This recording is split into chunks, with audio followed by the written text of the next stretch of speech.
Lo decíamos nosotros en la apertura, estamos a 12 días, amiga, de elegir autoridades en la provincia de Córdoba y la pregunta que nos hacemos, para eso invitamos a Daniela Alonso para que nos ayude a responder esta pregunta, ¿cómo votamos? Bienvenida, Daniela, ¿cómo estás? Muchas gracias, bien, muy bien, ¿ustedes? Bueno, gracias no por sé, la invitación. yo apunto a que uno vota con la razón, pero le mete un poquito de emoción. Yo cada vez también. creo que votamos menos con la razón, no sé, decinos vos que estás trabajando esto. Bien, es difícil una respuesta única Claro. y general, ¿no? Cada persona es un poco un mundo, pero es cierto que hay un poco de las dos cosas, digamos. En realidad lo que nos gusta pensar y lo que hemos estado analizando y lo que dice mucha gente, no yo, digamos, es que la emoción es parte de la razón, ¿no? Entonces la idea de decir, bueno, votamos con la razón, votamos con la emoción, me parece que lo que pasa es que votamos con las dos cosas a la vez, ¿sí? Solo que hay momentos en que las emociones están más presentes, sobre todo en los contextos de campaña, en contextos de mucha incertidumbre,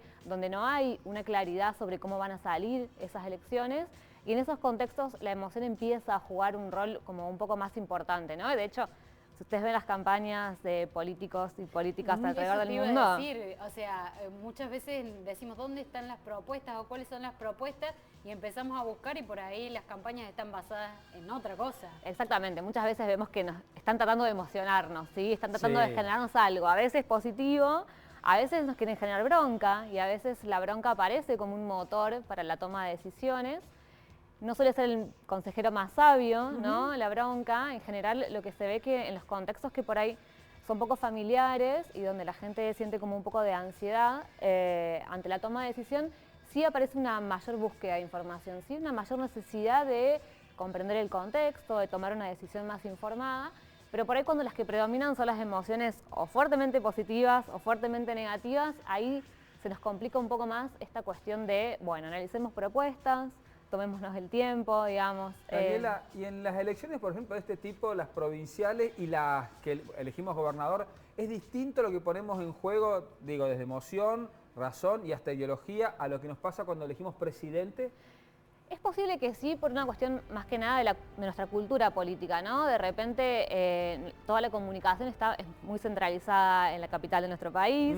La comunicación que hay respecto de las campañas provinciales siempre es mucho menor. La llegada que eso tiene a la ciudadanía es menor. Entonces la movilización que nos produce como ciudadanos y ciudadanas es también menor. Entonces quizás también termina sucediendo que son campañas relativamente menos conflictivas o de un perfil no tan alto, pero a la ciudadanía quizás no la convocan tanto, especialmente la ciudadanía que ve al voto como, bueno, algo que yo tengo que hacer porque es mi obligación ciudadana, pero no es algo que tengo ganas, algo que me moviliza, algo que me interesa. Entonces es posible que por ahí se pongan en juego otras cuestiones y de hecho también los propios hábitos, ¿no? La provincia de Córdoba es bastante particular, ustedes lo saben, en cuanto a sus hábitos electorales, y es posible que ese mismo clima termine inclinando muchas de las decisiones, ¿sí? Sea más difícil como tomar una decisión diferente a la que ya venimos tomando. Y en Córdoba, por ejemplo, ¿ustedes sienten que estamos movilizados o estamos pensando en que falta tan poquito para elegir gobernador? ¿O se entiende que la movilización o la emoción y la razón se mueven solamente ese domingo o la noche anterior, el viernes? La verdad es que no sabría responderte con datos porque Sí. no hemos estado midiendo, digamos, esta campaña en particular, pero sí es cierto que por lo menos no se siente, ¿no? Un clima tan electoral, tan marcado como otros años. A pesar de que la contienda es importante, es una elección donde el gobernador no se puede presentar a reelección, entonces son siempre elecciones que movilizan otras cosas, en donde se ponen en juego más las identidades y las afinidades, antes que la evaluación de una gestión, ¿no? Porque bueno, si bien uno puede decir, bueno, tal candidato es una continuidad de otro, es otro candidato, ¿sí? No es la misma persona. Antes que vayamos a los jóvenes, quiero Sí. consultar. La tradición y la ideología, ¿qué rol juegan a la hora de elegir nosotros? Bueno, pues sabes que pareciera que cada vez menos los modelos más clásicos del voto encontraban en ciertos clivajes sociales como la clase, como la pertenencia a un determinado grupo, la explicación, digamos, de cierto partidismo y de cierta intención de voto que era como más sostenida en el tiempo, ¿no? Y de hecho nosotros encontramos que había una gran proporción de la población que tenía una afinidad política muy marcada y que estaba sostenida, digamos, en la tradición. Mi papá fue peronista, mi papá fue radical, etcétera.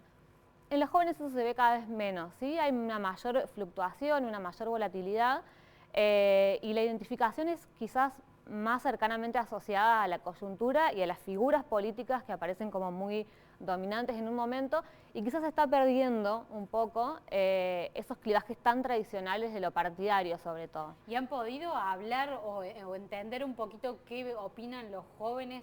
Si piensan en política, si creen en la política, si están siendo escuchados por los políticos. Sí, vos sabés que hace poquito hicimos con nuestro equipo de investigación, digamos, un breve estudio con jóvenes de 16 a 20 años, principalmente jóvenes que estaban terminando el secundario o estaban iniciando a principio de año, digamos, su formación en la universidad.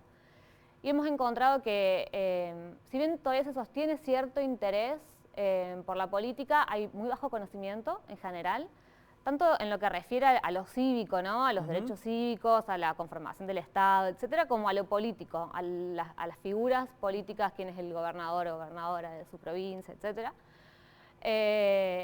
Pero sí hay, digamos, un fenómeno que tiene que ver con estas nuevas afinidades políticas y con la pregnancia que tienen ciertos sectores más reaccionarios. ¿Milei es una presencia fuerte? Sí, en general lo que sucede, a ver, quizás no la magnitud que se suele mostrar, ponderar, ¿no? Claro. Pero sí es cierto que aparece como particularmente relevante dentro de ese sector, especialmente entre los varones, ¿sí? Ah, mirá. Y eso quizás no debería sorprendernos por las características, ¿no? De ese tipo de liderazgo, pero es interesante como marcarlo, ¿no? Porque efectivamente los varones, y sobre todo de esa edad, no solo se sienten más afines a esos espacios, sino que además también son más conservadores, ¿sí? Y tienen más afinidad con las ideas. Asumen de esa esos ideología espacios. también. Sí, se identifican más con las posiciones de derecha, suelen ser más conservadores, están más en contra de la intervención del Estado en la sociedad, digamos. Entonces, bueno, me parece que es interesante ahí poner la lupa de esa perspectiva de género cuando se analiza el fenómeno, digamos, libertario, porque no es menor, ¿sí? Las mujeres no están siendo convocadas por ese espacio, a la vez que los jóvenes en general no están siendo muy convocados por la política. Tenemos que ir charlando nosotros con Daniela, por supuesto, ante Daniela, las elecciones. 12 días antes y después te vemos a posterior Sí, para ver antes. algunos de los resultados y prepararnos para también la elección presidencial. Muchísimas gracias, Daniela. Muchas gracias a ustedes. Bueno, nosotros, ¿qué nos toca? Random. ¿Te acordás? Quedamos, random, sí, ¿no? random. Vemos, vamos.